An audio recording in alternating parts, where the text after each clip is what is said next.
제8장 현수보살품. 문수보살은 불법의 깊은 의미를 체득하고 있는 현수보살에게 물었다. 불자여, 나는 이미 보살의 청정한 행에 관하여 설하였습니다. 바라옵건대 그대는 보살의 광대무변한 공덕의 의미를 설하여 주십시오.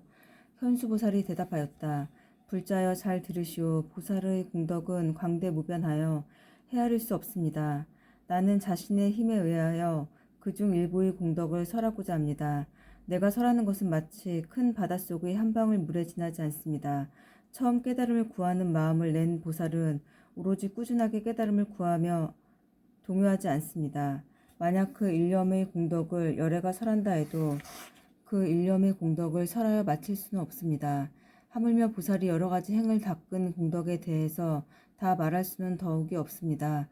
모든 세계의 모든 부처님이 설한다고 하여도 다 설할 수는 없습니다. 지금 나는 공덕의 일부를 설하였지만 그것은 마치 새가 허공을 품는 것과 같고 또 돼지의 한 티끌과 같습니다. 보살이 깨달음을 구하는 마음을 일으킬 때에는 다음과 같은 여러 가지 이유가 있습니다. 부처님과 그 가르침 그리고 스님에 대한 깊고 청정한 신심을 갖기 때문에 보리심을 일으킵니다. 감각에 따르는 욕망이나 재물을 구하지 않고 세간의 명예를 바라지 아니하며 중생의 고뇌를 없게 하여 맹세코 이 중생을 구하고자 하는 염원 때문에 보리심을 일으킵니다. 부처님이 바른 진리를 배워서 위없는 깨달음을 얻고자 생각하고 모든 지혜를 닫기 때문에 보리심을 일으킵니다. 깊고 청정한 신심은 견고하여 부서지는 일이 없습니다. 모든 부처님을 공경하고 정법과 스님을 존경하기 때문에 보리심을 일으킵니다.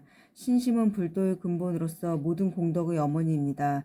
그것은 모든 선법을 증진하여 모든 의욕을 없애고 위없는 불도를 열어줍니다.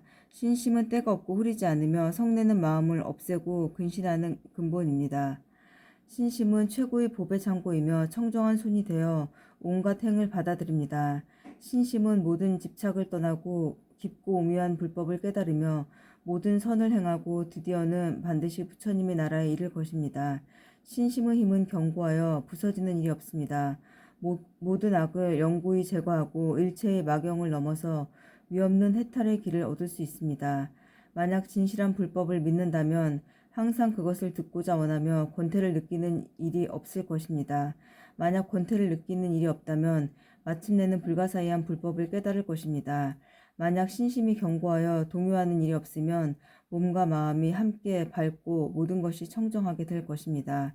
모든 것이 청정하게 되면 모든 악우를 떠나서 선우와 가까이 지낼 것입니다.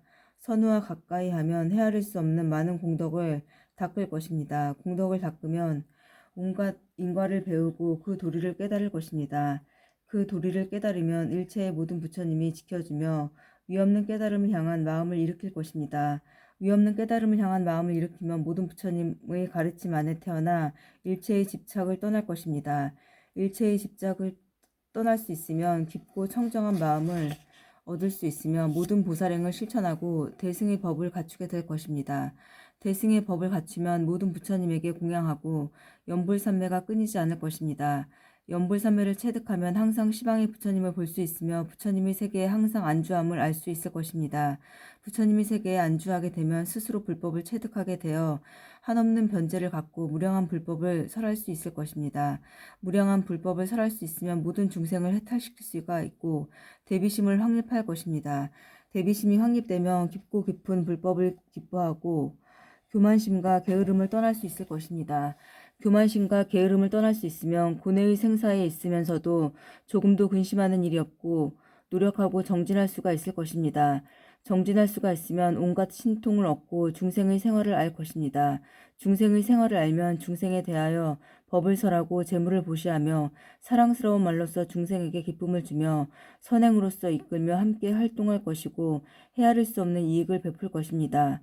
헤아릴 수 없는 이익을 베풀게 되면 스스로는 위없는 진리에 안주하고 악마로 인하여 정복되는 일이 없을 것입니다.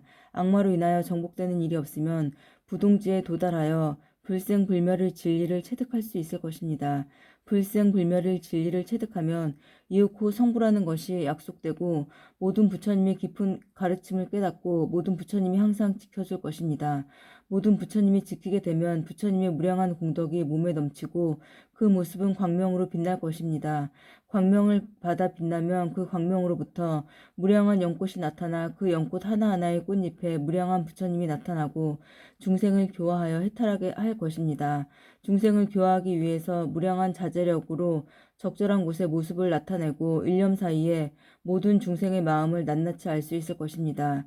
일념 가운데 중생의 마음을 알면 고뇌의 생사에 영원히 종식되고 모든 번뇌는 정멸하며 법신의 지혜가 갖추어져 모든 사물의 실상을 깨달을 수 있을 것입니다. 모든 사물의 실상을 깨달으면 모든 자제력을 낱낱이 실현하여 뛰어난 해탈에 이르고 시방의 모든 보처로부터 성불의 약속을 받을 수 있으며 감로의 법수가 이마에 부어질 것입니다.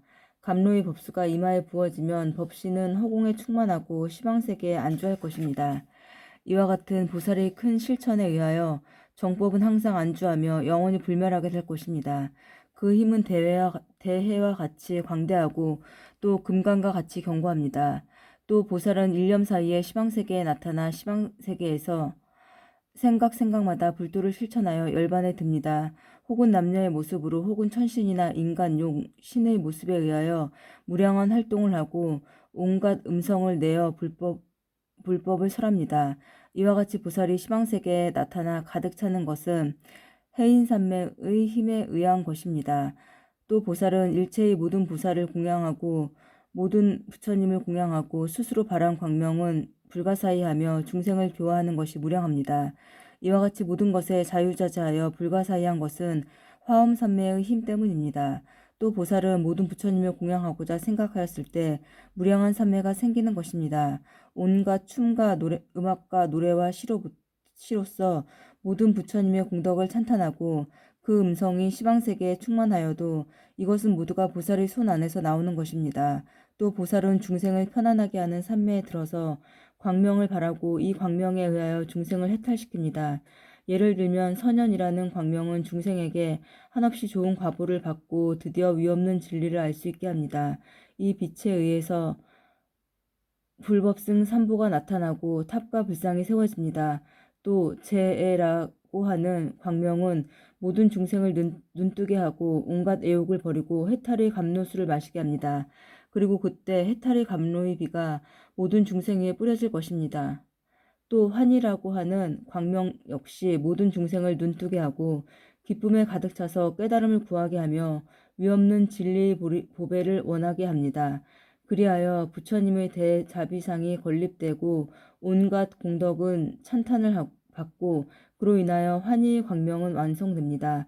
또 애락이라고 하는 광명 역시 모든 중생을 눈뜨게 하고 마음은 항상 모든 열애와 위없는 불법과 청정한 승단을 기쁘게 합니다. 항상 시방의 모든 부처님 앞에 나와서 위없는 불법을 이해하게 되며 중생을 교화하여 깨달음을 구하는 방편을 개발하며 그로 인하여 애락의 광명이 완성됩니다. 또 해등이라고 하는 광명 역시 모든 중생을 눈뜨게 하는데 모든 사물은 공적하여 생하지도 않고 멸하지도 않으며 유도 아니고 무도 아니라고 하는 것을 깨닫고 해탈하게 합니다. 이를테면 아지랑이나 물에 비친 달 그림자 또는 꼭두각시나 꿈 혹은 거울 속의 영상과 같이 모든 사물은 실제가 없으며 모두가 공적함을 알게 됩니다. 이 때문에 해등의 광명은 완성됩니다. 또 무관이라고 하는 광명은 모든 중생으로부터 탐심을 없애고 제보는 영원한 것이 아님을 알게 하여 모든 집착을 떠나게 합니다. 억제할 수 없는 탐욕을 잘 통제하고 제보는 꿈과 같이 뚱구름과 같다고 깨닫게 하여 항상 기쁜 마음으로 사람들에게 보시하게 합니다. 이로 인하여 무관의 광명은 완성됩니다. 또 인장엄이라고 하는 광명은 분노한 사람을 눈뜨게 하여 분노를 버리고 항상 온화한 마음으로 인욕하는 부처님의 법을 원하게 합니다.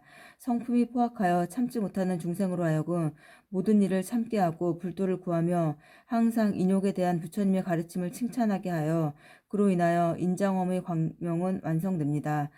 또 적정이라고 하는 광명은 우리 마음이 혼란한 사람의 눈을 뜨게 하고 탐욕과 분노와 어리석음의 삼독을 떠나서 깊고 깊은 삼매에 안주하게 합니다. 악인이나 착하지 못한 일에서 멀어지게 하고 거짓과 옳지 못한 말을 떠나 조용한 곳에서 좌선하는 것을 기뻐하게 하며 그 때문에 적정의 광명이 완성됩니다. 또 겸불이라고 하는 광명은 죽음에 이른 사람을 눈뜨게 하여 연불삼매의 힘으로 반드시 부처님을 보게 하며 목숨이 닿을 때에는 부처님 앞에 태어나게 합니다. 그 임종을 보고서는 연불을 권하고 불상을 예배하게 하며 그 때문에 겸불의 광명은 완성됩니다. 또 법청정이라고 하는 광명이 있습니다. 하나하나의 털구멍 안에서 무량한 모든 부처님은 저마다 불가사의한 불법을 설하고 있으며 중생을 환희하게 합니다.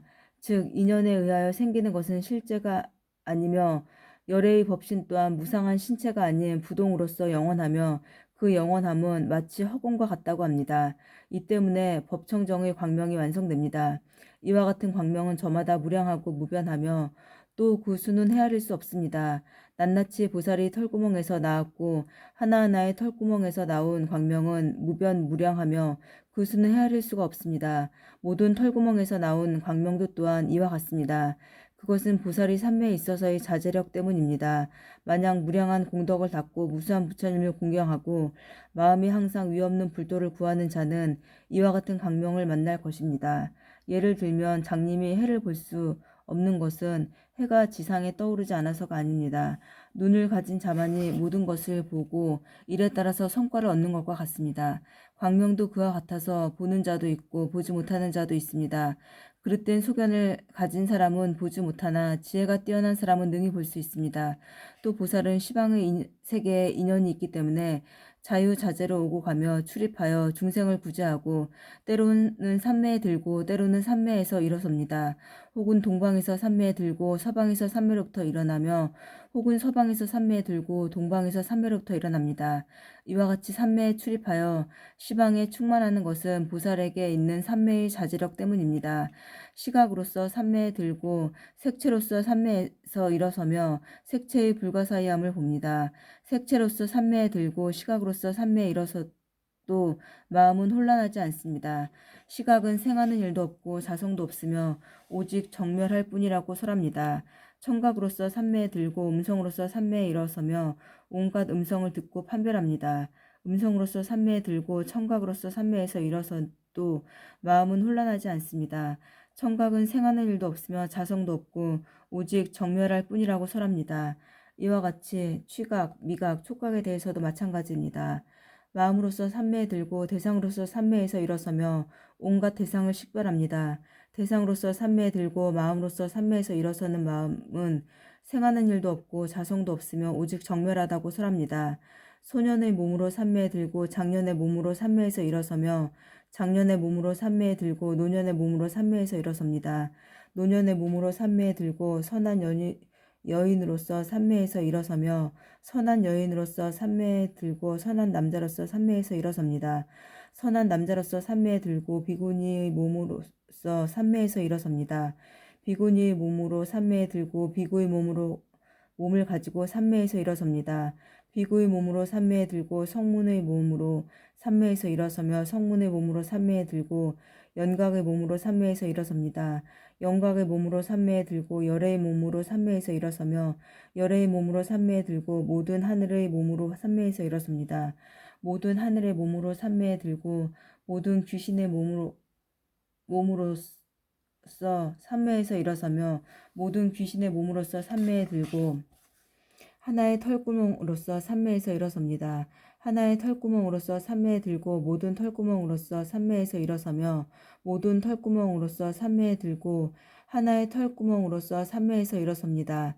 하나의 털끝으로서 삼매에 들고 모든 털끝으로서 삼매에서 일어서며 모든 털끝으로서 삼매에 들고 하나의 작은 티끌로서 삼매에서 일어섭니다.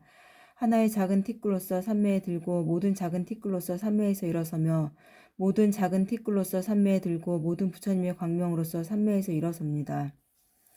모든 부처님의 광명으로서 삼매에 들고 큰 바다의 물로서 삼매에서 일어서며 큰 바다의 물로서 삼매에 들고 허공으로서 삼매에서 일어섭니다. 이같이 무량한 공덕이 있는 사람은 그 삼매가 자유자재하며 불가사의합니다. 설사 시방의 모든 열애가 그 삼매를 설한다 하여도 모두 설할 수는 없을 것입니다. 일체의 모든 부처님이 이를 찬탄하며 중생의 과거는 불가사의하다고 합니다. 그때 자연히 소리가 들렸습니다. 일체의 오욕은 모두가 무상하다. 허망하고 물거품과 같으며 꼭두각시나 아지랑이와 같으며 물속에 뜬 달과 같고 둥구름과 같다. 오욕은 모든 공정을 장애하는 것이다. 그대는 항상 진실하고 청정한 보살행을 구하라. 모든 세계의 중생 가운데 성문의 길을 바라고 구하고자 하는 자는 적으며 연각을 구하고자 하는 자는 보다 적으며 대승을 구하고자 하는 자는 더욱 적습니다. 그러나 대승을 구하는 것은 또 쉬우나 대승의 법을 믿는 것은 어렵습니다. 하물며 이 법을 잘 수지하고 바르게 기억하며 가르침 그대로 행하고 진실을 이해하는 것은 더욱더 어렵습니다. 삼천대천 세계를 머리에 이고 일곱 사이를 움직이지 않는 상태로 있는 것은 그다지 어렵지 않는 일입니다. 그러나 대승의 법을 믿는 것은 오히려 어려운 일입니다. 모든 세계의 중생의 일곱 동안 공양한다 해도 그 공덕은 그다지 뛰어나다고 할 수 없습니다. 그러나 대승의 법을 믿는 공덕은 보다 뛰어납니다. 손바닥 안에 10개의 부처님 나라를 갖고 일곱 사이에 허공에 머물 수 있다고 해도 그것은 그다지 어려운 일은 아닙니다. 그러나 대승법을 믿는 것은 훨씬 어려운 일입니다. 10개의 부처님 나라에 사는 중생에게 일곱 동안을 공양한다 해도 그 공덕은 그다지 뛰어난 것이라고 할 수 없습니다. 그러나 대승의 법을 믿는 공덕은 그보다 뛰어납니다. 하물며 이 경전을 수지하고 있는 공덕은 더욱더 뛰어날 것입니다. 현수보살이 이 장을 설화에 마쳤을 때 시방의 세계는 6가지로 진동하였다. 모든 악마의 궁전은 흡사 칠흑과 같이 어두웠으나 부처님의 광명은 시방을 두루 비추어 모든 악도를 낱낱이 제거하였다. 시방의 모든 부처님은 모두가 현수보살 앞에 나타나 저마다 오른손을 뻗쳐서 그 머리를 어루만졌다. 그 때문에 보살의 자비는 한량없는 공덕으로 장엄된 빛을 발했다. 모든 열애는 보살의 머리를 어루만진 다음에 칭찬하여 다음같이 말하였다. 착하고 착하도다 진실한 불자여 그대는 대승의 법을 분명하게 설하여 마치었다. 나는 그대와 함께 마음으로부터 기뻐하리라. 제9장 불승수미정품. 세종께서는 위신력으로서 이 깨달음의 자리를 떠나서 수미산의 정상에 올라 도리천에 있는 제석천으로 향하셨다. 그때 제석천은 저 멀리서부터 부처님이 오시는 것을 보고 많은 보배를 뿌린 자리를 만들어 그 위에 또 보배로 된 자리를 몇 겹으로 폈다. 그리고 제석천은 부처님 앞에 합장 예배하고 말했다. 잘 오셨습니다. 세존이시여. 아무쪼록 저희들을 불쌍히 여기시어 이 궁전에 머물러 주시옵소서. 세종께서는 이 원을 받들어 궁전으로 올라섰다.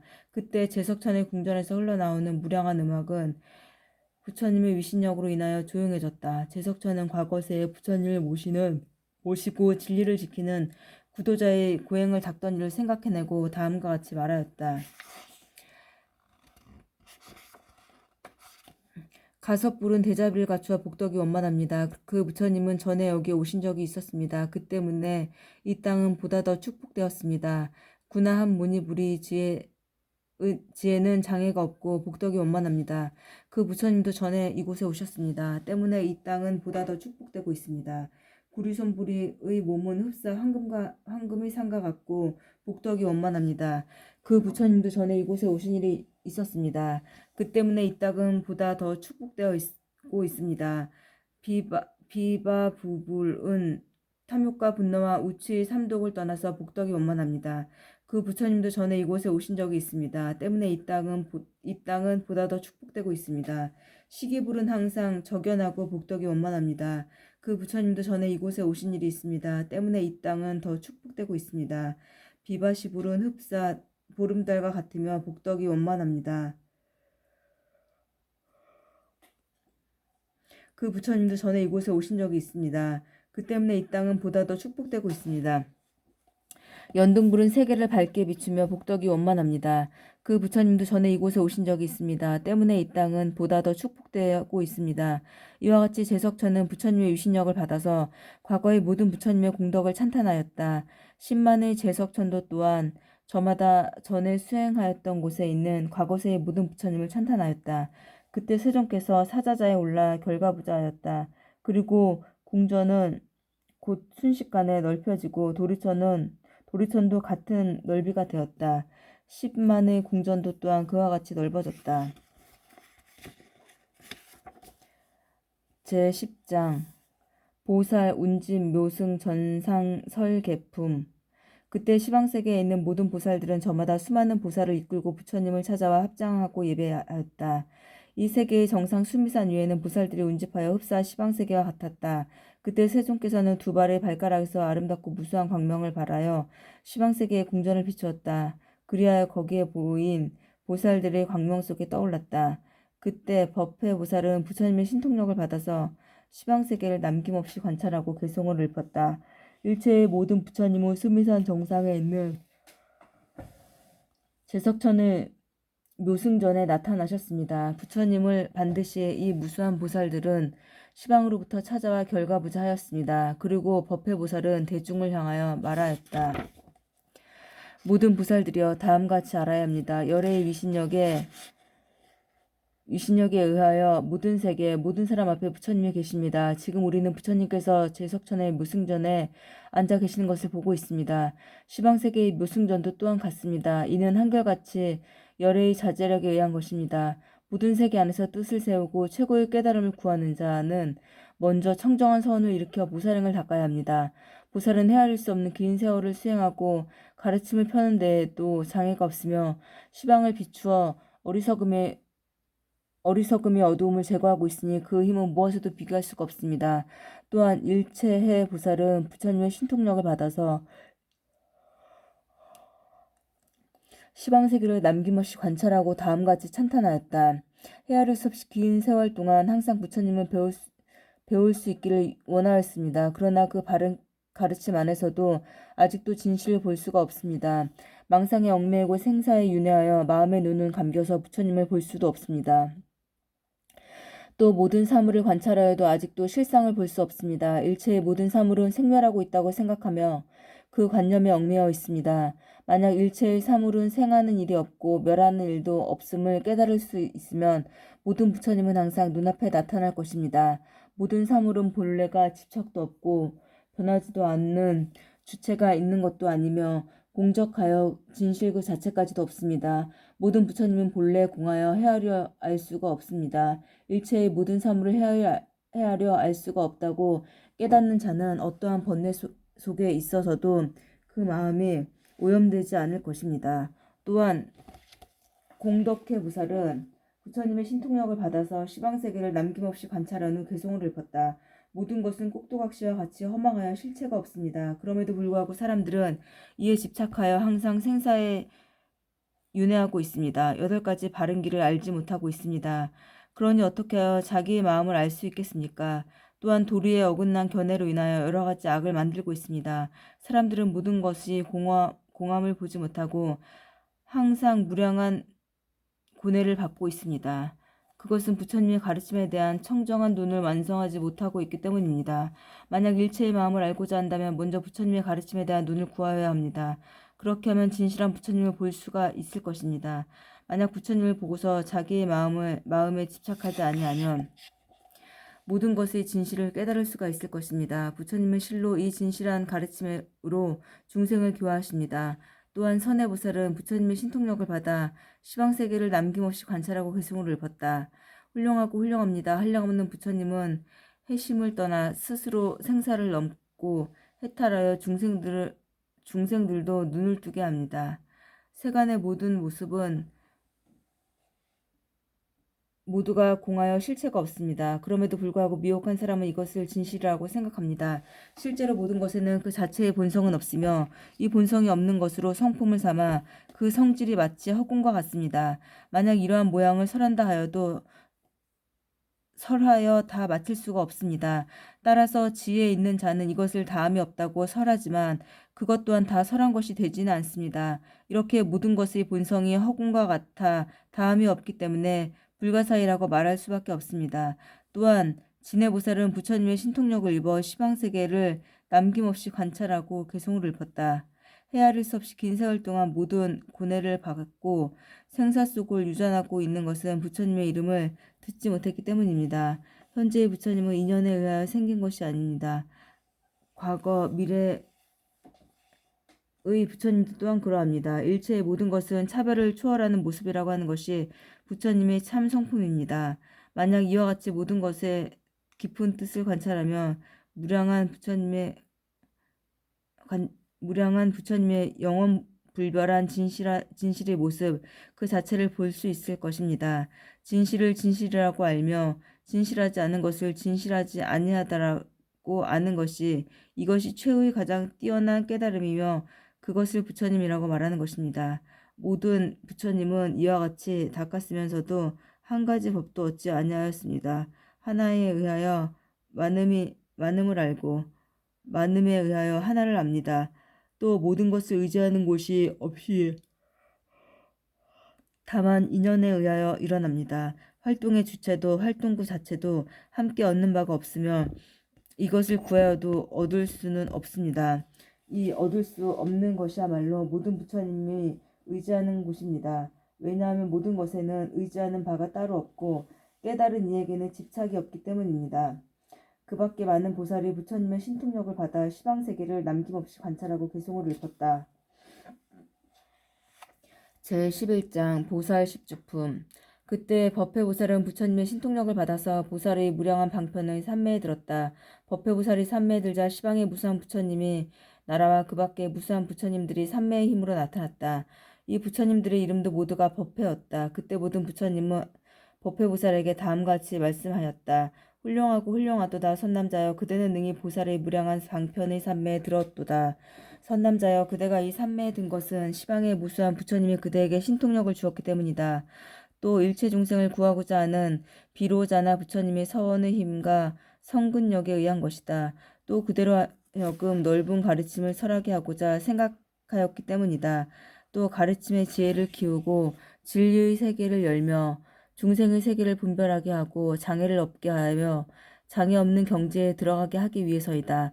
선남자여 참으로 부처님의 신통력을 받아 오묘한 진리를 설하여야 한다. 그때 모든 부처님은 저마다 오른쪽 팔을 뻗어 법회보살의 머리를 어루만졌다. 법회보살은 산매로부터 일어나 모든 보살들에게 말했다. 모든 불자들이여 보살의 본성은 광대하고 깊어 흡사 허공과 같습니다. 일체의 보살은 과거 현재 미래의 모든 부처의 본성으로부터 생긴 것입니다. 모든 불자들이여 보살을 십조의 행은 과거 현재 미래의 모든 부처님이 설하실 것입니다. 무엇을 십주라고 합니까? 그것은 초발심주, 치지주, 수행주, 생귀주, 방편주, 방편구족주, 정심주, 불태주, 동진주, 법왕자주, 관종주를 말합니다. 이것이 보살의 수행에 머무는 10가지 장소입니다. 모든 볼자들이여 첫째 보살이 머무는 초발심주라고 하는 것은 무엇입니까? 이 보살은 부처님의 미덕을 잘 드러내는 원만한 상호를 지니신 부처님을 보며 혹은 부처님의 신통을 보고 설법을 들으며 또 일체 중생의 무량한 고통을 보고 깨달음을 구하는 마음을 일으켜 일체지를 구하되 결코 퇴보하지 않습니다. 이 보살은 초발심에 의하여 10가지 힘을 얻습니다. 예를 들면 도리와 도리가 아닌 것을 분별하는 지혜이며 업보로 인하여 주어진 생의 번뇌와 청정을 아는 지혜이며 과거의 생애를 아는 지혜이며 멀리 떨어져 있는 세계를 볼 수 있는 지혜이며 모든 번뇌와 그 남은 악업이 없어지는 것을 아는 지혜입니다. 모든 불자들이여 이 보살들은 10가지 덕목을 배워야 합니다. 즉 부처님을 공경하고 공양하며 모든 보살을 찬탄하며 중생의 마음을 지키며 현명한 자를 가까이 하며 끊임없이 부처님의 가르침을 찬탄하며 부처님의 공덕을 닦으며 모든 부처님의 앞에 태어난 것을 찬탄하며 방편에 의하여 삼매를 익히며 생사의 윤회를 떠나기를 바라며 괴로움에 젖은 중생을 위하여 스스로 귀의하는 곳이 되도록 배워야 합니다. 왜냐하면 이것에 의하여 깨달음을 구하는 마음을 보다 더 견고하게 할 수 있으며 위없는 부처님의 가르침을 완성할 수 있기 때문입니다. 만약 진리를 들을 수 있다면 스스로 이것을 들고 이해하며 결코 타인에게 의지하여 깨닫는 일을 하지 않습니다. 모든 불자들이여 두 번째 보살이 머무는 치지주라고 하는 것은 무엇입니까? 이 보살은 일체의 중생에 대하여 10가지 마음을 일으킵니다. 그 10가지 마음이란 대비심, 대자비심, 안락심, 안주심, 연민심, 섭수심, 수호심, 동기심, 사심, 열애심입니다. 모든 보살들이여 이 보살들은 10가지 덕목을 익혀야 합니다. 즉 자주 가르침을 듣기를 원하며 탐욕을 떠나 삼매를 닦으며 선지식을 가까이 하여야 합니다. 또 그 가르침에 따라서 말할 때에는 적절한 때를 선택하고 두려워하는 마음을 지니지 않으며 진리의 깊은 뜻을 깨닫고 부처님의 가르침에 요달하여 진리 그대로 행하며 마음의 어리석음을 떠나 움직이지 않는 마음에 안주하여야 합니다.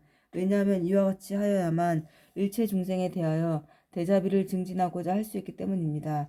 또 만약 들을 수 있는 불법이 있다면 스스로 듣고 이해하며 결코 타인에게 의지하여 깨닫는 일을 하지 않습니다. 모든 불자들이여, 세 번째도 보살이 머무는 주행주라고 하는 것은 무엇입니까? 이 보살은 모든 존재를 관찰하는 10가지 길을 닦습니다. 즉 모든 보살은 무상하며 괴로움이며 공이며 영원히 변하지 않는 주체는 없다는 것과 모든 존재는 즐거워할 것이 없으며 모이고 흩어지는 일도 없으며 영원히 변하지 않는 것도 아니며 모든 사물을 허망하고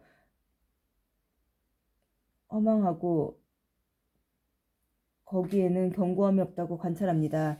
불자들여, 이 보살은 다음과 같은 10가지 덕목을 익혀야 합니다. 즉 모든 중생의 세계, 진리의 세계, 땅의 세계, 물, 불, 바람의 세계, 욕망의 세계, 현상이 있는 세계, 현상이 없는 세계를 알도록 배워야 합니다. 왜냐하면 이와 같이 하여야만 보살은 모든 사물에 대하여 맑고 밝은 지혜를 증진할 수 있기 때문입니다. 만약 들을 수 있는 진리가 있으면 스스로 이를 듣고 이해하며 결코 타인에게 의지하여 깨닫는 일을 하지 않습니다. 모든 불자들여, 네 번째로 보살이 머무는 생귀주라고 하는 것은 무엇입니까? 이 보살은 거룩한 가르침 안에서 태어난 10가지 부처님의 가르침을 수행하는, 즉 부처님을 믿고 진리를 실천하며 선정에 들고 또 중생과 부처님의 나라와 세계와 세계와 모든 업과 과보와 생사의 열반 등을 아는 것입니다. 불자들여, 이 보살은 10가지 덕목을 익혀야 합니다. 즉 과거 현재 미래의 모든 부처님의 가르침을 알고 과거 현재 미래의 가르침을 수행하며 과거 현재 미래의 진리를 몸에 갖추고 일체의 모든 부처님이 평등한 것을 관찰하여야 합니다. 왜냐하면 보살은 과거 현재 미래의 3세를 밝게 요달하고 마음의 평등을 얻어야 하기 때문입니다. 만약 들을 수 있는 진리가 있으면 스스로 이를 듣고 이해하며 결코 타인에게 의지하여 깨닫는 일을 하지 않습니다. 불자들이여, 다섯 번째 보살의 방편 구족주라고 라는 것은 무엇입니까? 보살은 10가지 가르침을 듣고 수행하여야 합니다. 즉 보살이 수행하는 공덕으로서 일체 중생을 보호하고 일체 중생에게 연민하며 일체 중생의 인격을 완성하고 일체 중생으로 하여금 모든 재난을 떠나게 하고 일체 중생을 생사의 고뇌로부터 벗어나게 하며 일체 중생을 기쁘게 하고 일체 중생으로 하여금 번뇌를 극복하게 하며 모두가 열반을 얻도록 하여야 하는 것입니다. 불자들여, 이 보살은 10가지 덕목을 익혀야 합니다. 즉 중생은 무변하고 무량하며 무수하고 불가사의하며 여러가지 형태를 갖고 있으며 무상하고 자제하지 못하며 진실하지 못하며 의지할 곳이 없고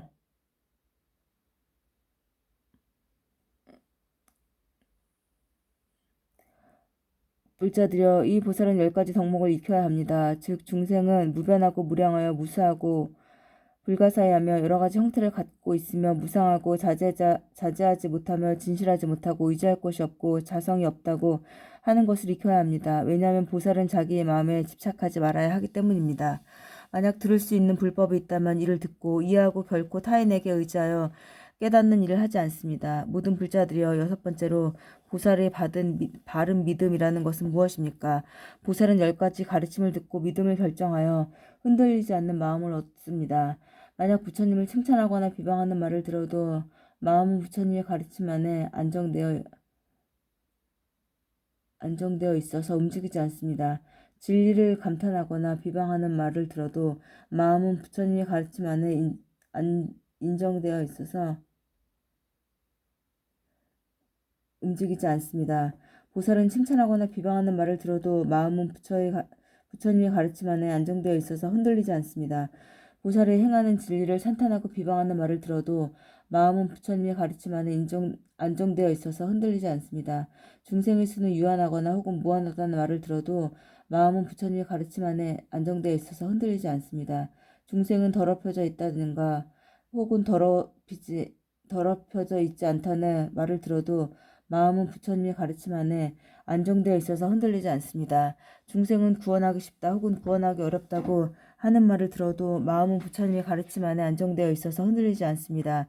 진리의 세계는 유한하다거나 혹은 무한하다고 하여도 마음은 부처님의 가르침 안에 안정되어 있어서 흔들리지 않습니다. 세계는 생성되어 있거나 혹은 파괴되어 가고 있다고 하여도 마음은 부처님의 가르침 안에 안정되어 있어서 흔들리지 않습니다. 세계는 실제한다거나 혹은 실제하지 않는다고 하더라도 마음은 부처님의 가르침 안에 안정되어 있어서 흔들리지 않습니다.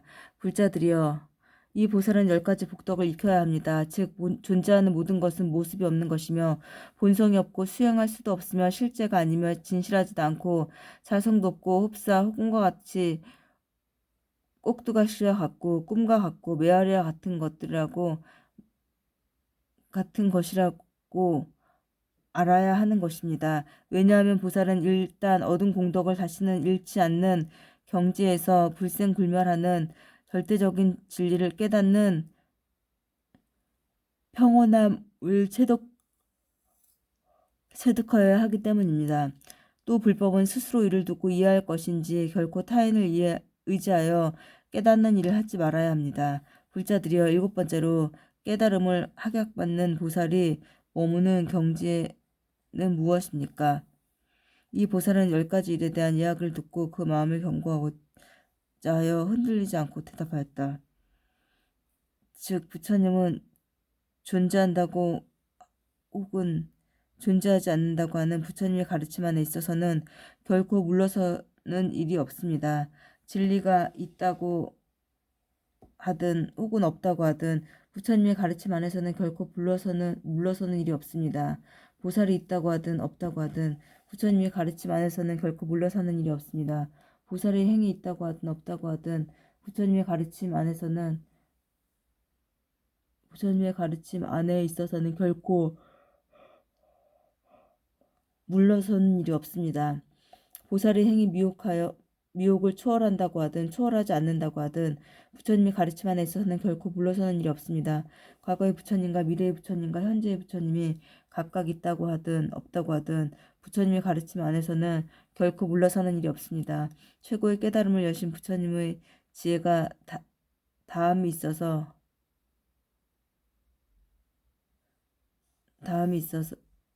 있다고 하든 없다고 하든 부처님의 가르침 안에서는 결코 물러서는 일이 없습니다. 과거, 현재, 미래의 존재가 동일한 모습이라고 하든 동일한 모습이 아니라고 하든 부처님의 가르침 안에 있어서는 결코 물러서는 일이 없습니다. 불자들이여, 이 보살은 10가지 복덕을 익혀야 합니다. 즉 하나는 많은 것이며 많은 것은 하나이며 가르침에 따라서 의미를 알고 의미에 의하여 가르침을 알며 비존재는 존재이며 존재는 비존재이며 모습을 갖지 않는 것은 모습이며 모습이 모습을 갖지 않은 것이며 본성이 아닌 것이 본성이며 본성이 본성을 아닌 것을 알아야 합니다. 왜냐하면 보살은 모든 사물에 있어서 방편을 얻거나 하기 때문입니다. 만약 들을 수 있는 보살이 있다면 스스로 이를 듣고 이해하며 결코 타인에게 의지하여서는 깨달은 일을 하지 아니합니다. 모든 불자들이여, 결코 8번째 보살이 머무는 동진주라는 것은 무엇입니까? 보살은 8가지 식물에 있어서 마음을 안정할 수 있습니다. 즉 마음과 어칠, 말과 행위에 있어서 청정하고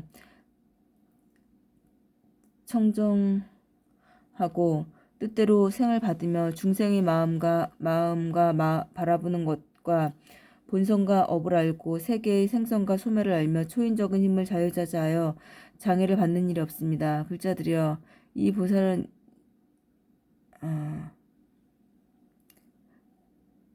10가지 덕목을 익혀야 합니다. 즉 모든 부처님의 나라를 알고 관찰하고 진동하며 지속하고 또 모든 부처님의 나라와 그 밖의 모든 세계에서 이르러 헤아릴 수 없는 진리를 분답하고 초인적인 힘에 의하여 온갖 모습을 나타내며 무량한 음성을 이해하고 한 생각 안에 무수한 모든 부처님을 공경하고 공양하는 것을 익혀야 합니다. 왜냐하면 보살은 여러 가지 방편에 의하여 모든 법을 완성하였기 때문입니다. 만약 들을 수 있는 사람은 스스로 진리를 듣고 이해하며 결코 타인에게 의지하여 깨닫는 일을 하지 않습니다. 모든 불자들이여, 아홉 번째로 보살이 머무는 법왕자주라고 하는 것은 무엇입니까? 이 보살은 10가지 사물을 이해하고 있습니다.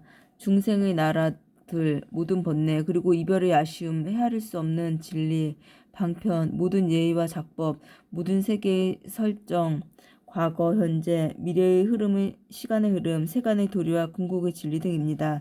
불자들이여, 이 보살은 10개의 덕목을 익혀야 합니다.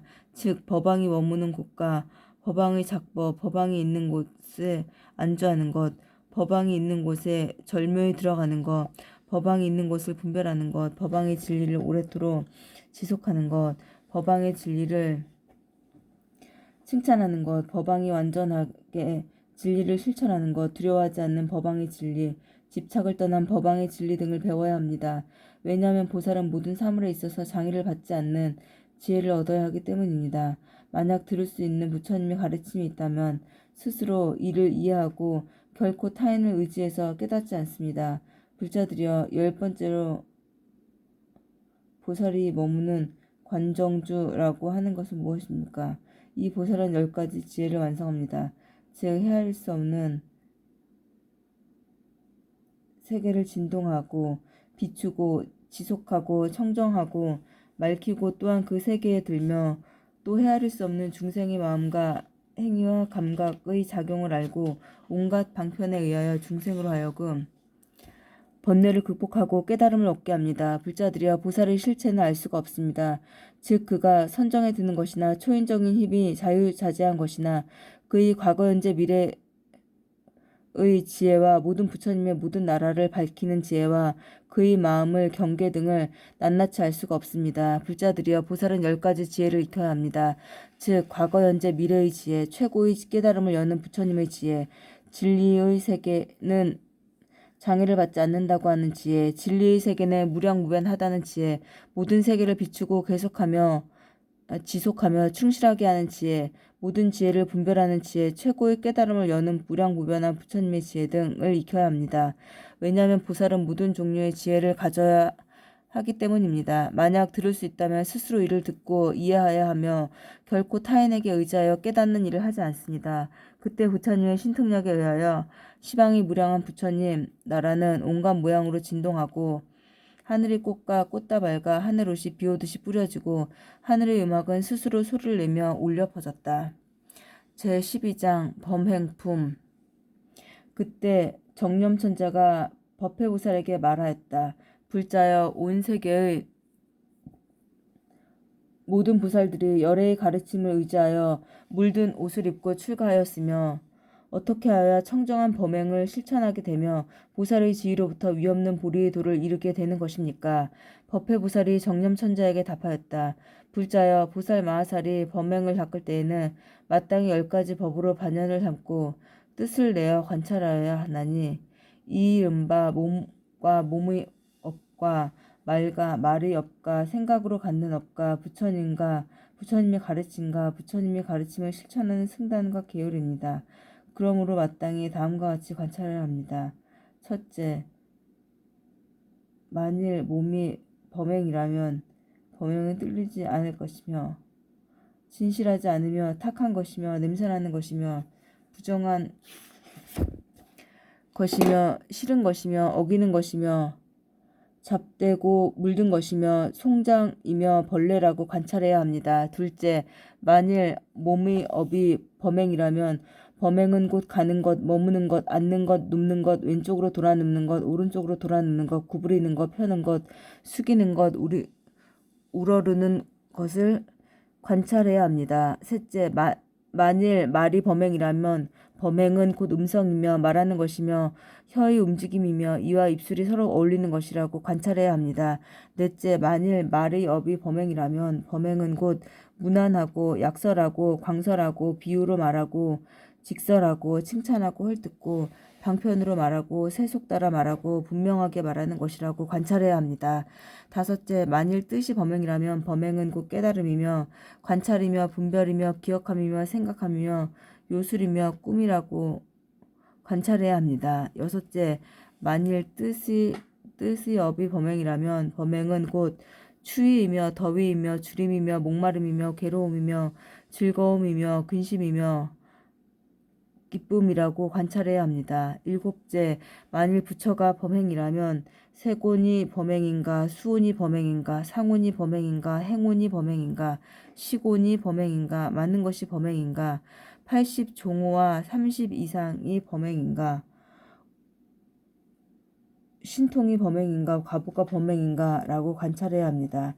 여덟째, 만일 부처님의 법이 범행이라면 정멸이 범행인가, 열반이 범행인가, 생기지 않음이 범행인가, 일어나지 않음이 범행인가, 말할 수 없음이 범행인가, 분별 없음이 범행인가, 말할 수 없이 행할 수 없음이 범행인가, 순종치 않음이 범행인가, 얻을 수 없음이 범행인가 라고 관찰해야 합니다. 아홉째, 만일 승이 범행이라면 다음같이 관찰해야 합니다. 예류과, 일례과, 아라한과 의수행이 범행인가, 또 세 가지 지혜와 6가지 초인적인 능력을 체득함이 범행인가 라고 생활해야 합니다.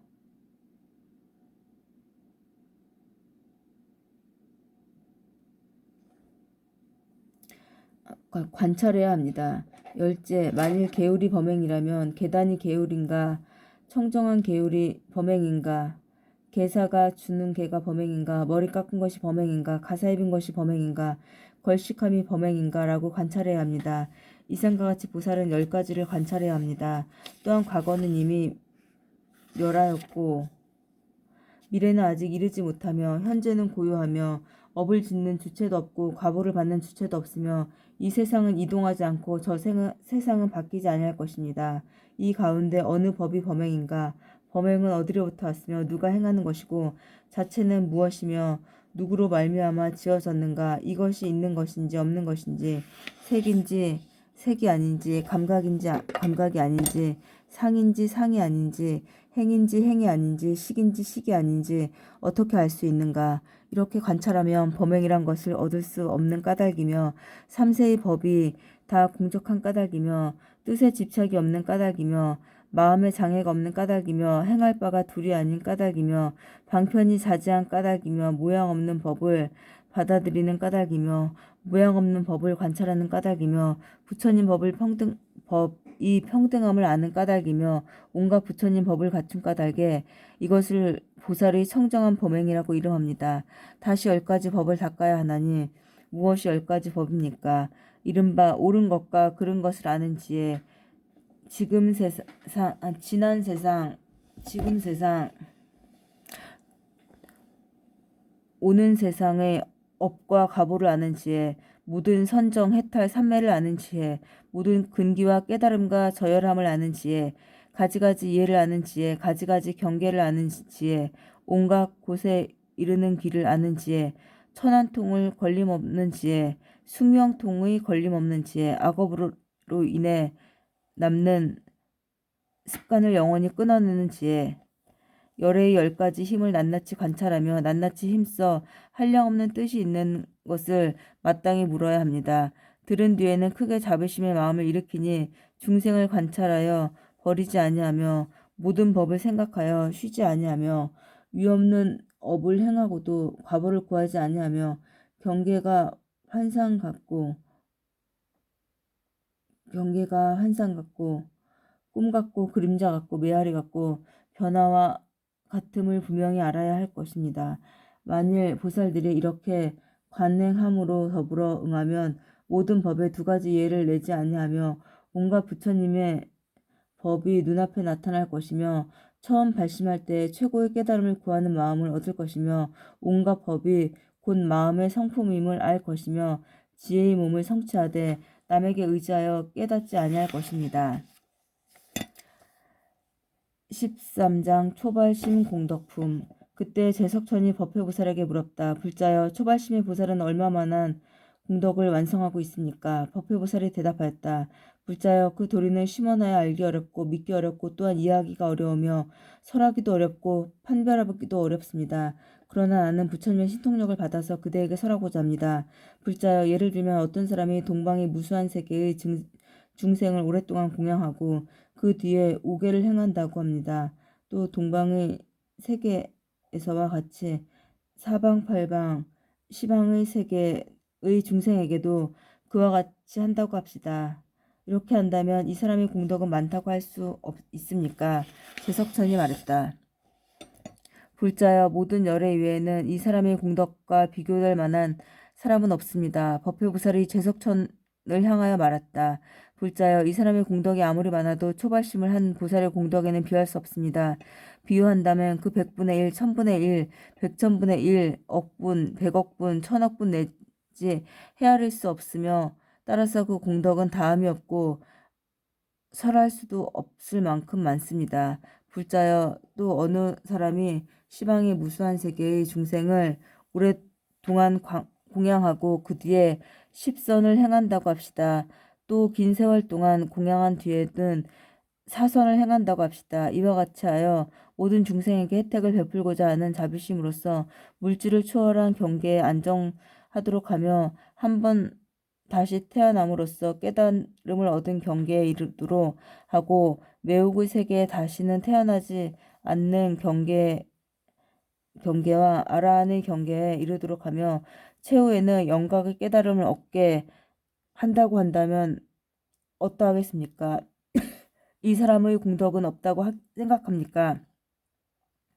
이 사람의 공덕은 많다고 생각합니까? 제석천이 말했다. 모든 부처님 이외에는 이 사람의 공덕을 낱낱이 알고 있는 사람은 없을 것입니다. 법회보살은 제석천을 향하여 말하였다. 불자여, 이 사람의 공덕이 아무리 많다 하여도 초발심한 보살의 공덕에 비하면 그 100분의 1, 1000분의 1에도 지나지 않습니다. 초발심을 한 보살의 공덕은 헤아릴 수도 없으며 설할 수도 없을 만큼 많습니다. 불자여, 왜냐하면 일체 모든 부처님은 시방세계의 무수한 중생을 오랫동안 공양하기 위하여 이 세상에 나온 것이 아니기 때문입니다. 또 무수한 세계의 중심으로 하여금 오계와 십선, 사선, 사무량심, 사무색정, 예류, 일례, 불안, 아라한, 연각 등의 길을 행하게 하기 위하여 이 세상에 나온 것이 아니기 때문입니다.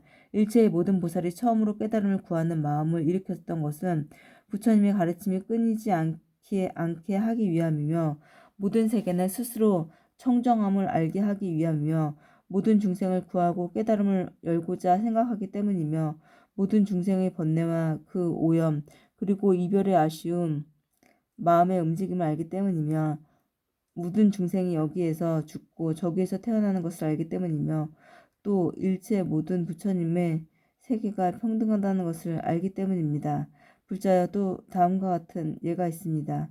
어느 사람이 한순간에 무량한 세계를 통과할 수 있을 만한 신통력을 가지고 그에 필적할 만한 긴 시간 동안 동방을 향하여 나아간다 하여도 세계의 끝에 이를 수는 없습니다.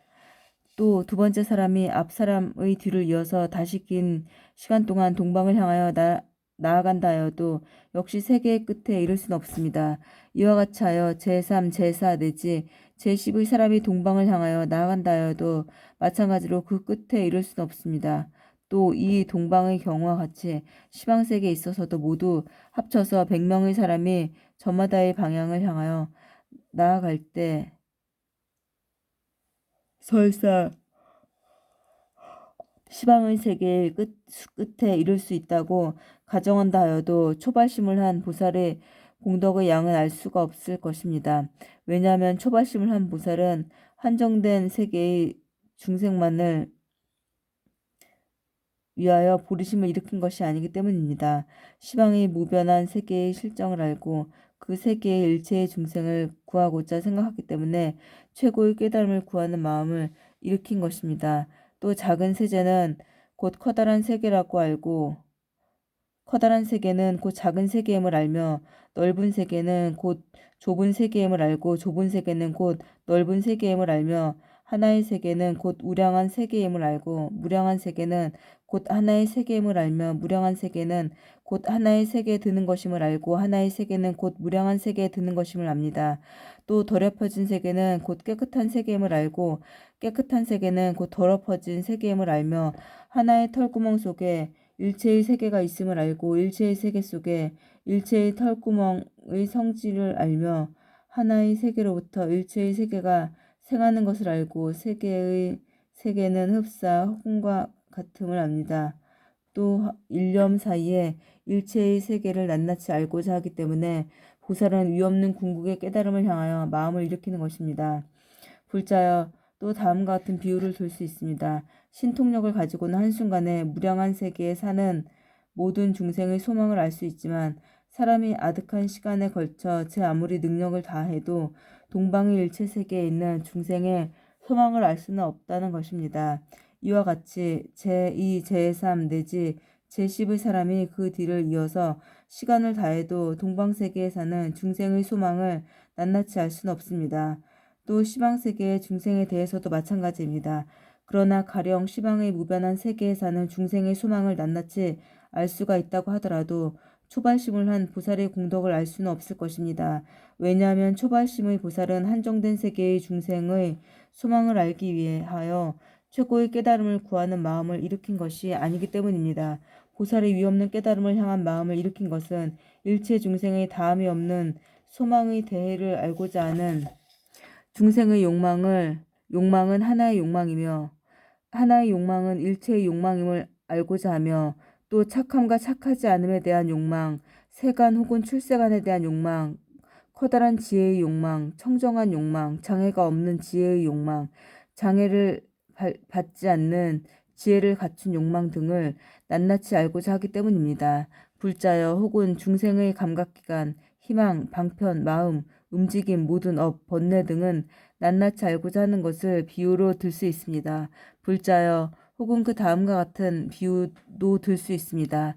어느 사람이 한 찰나에 동방의 무변한 세계에서 활동하고 있는 모든 부처님과 그 일체의 중생을 공경하고 찬탄 예배하며 존경하고 또 온갖 공양을 다하고 장엄할 수 있는 신통력을 가지고 아득한 오랜 시간을 다한다고 하면 이같이 하여 동방세계와 마찬가지로 서방세계의 모든 부처님과 일체 중생을 공양할 수 있다고 하면 불자여 어떻겠습니까?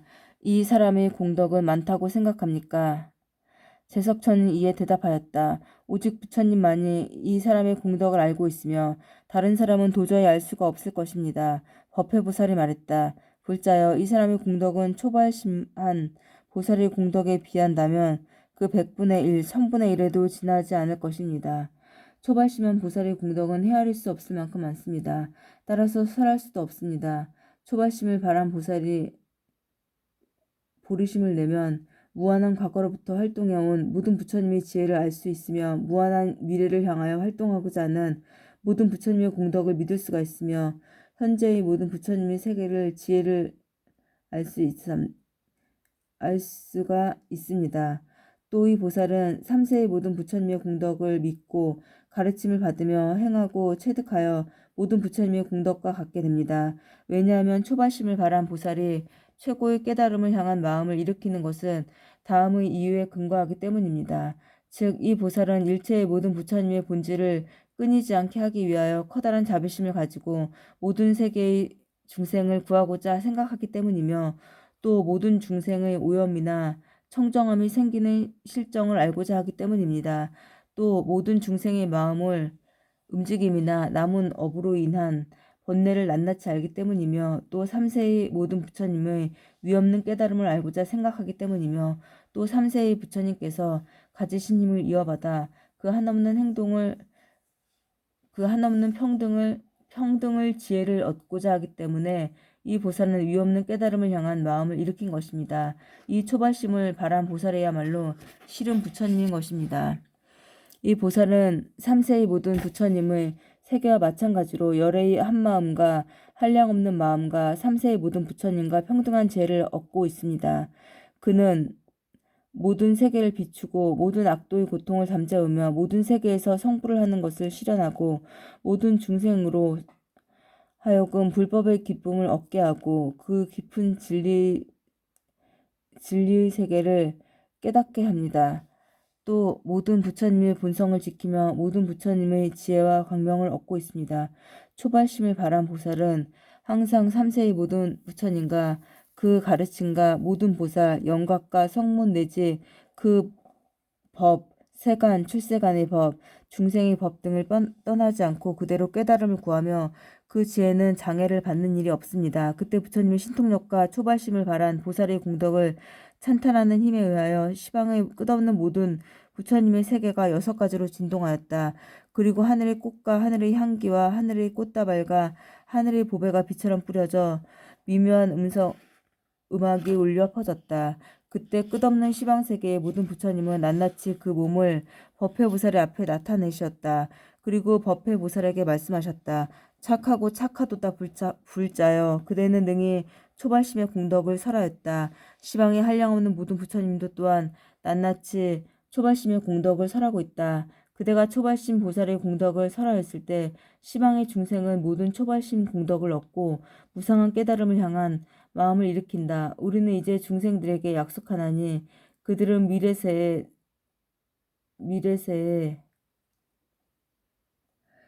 저마다 동시에 반드시 성불할 것이니라. 우리들은 미래의 모든 보살들을 위하여 이 초발심의 법을 지키고 전하여야 한다. 법회보살이 이와 같이 사바세계의 수미산 정상에서 초발심의 법을 설하고 중생을 교화한 것과 같이 서방의 헤아릴 수 없고 생각할 수도 없는 모든 세계 안에서도 초발심의 법을 설하고 중생을 교화하였다. 그리고 이 법을 설하는 것을 각각 법회라고 이름하였다. 그것은 부처님의 신통력에 의하며 부처님의 본원력에 의하며 지혜의 광명이 남김없이 비추는 것에 의하며 제1을 깨달은 것에 의하면 모든 보살은 기쁨에 넘쳐 있음에 의하여 모든 부처님의 공덕을 찬탄한 것에 의하며 모든 부처님의 평등함을 아는 것에 의하며 또 법계는 하나이며 둘이 아님을 깨닫는 것에 의하기 때문입니다. 그때 법회보살은 시방세계를 남김없이 관찰하고서 중생의 미혹과 오염을 제거하고 넓은 해탈을 얻게 하고자 또 스스로의 깊고 청정한 공덕을 나타내기 위하여 부처님의 신통력을 받아 다음과 같이 개송을 읊었다.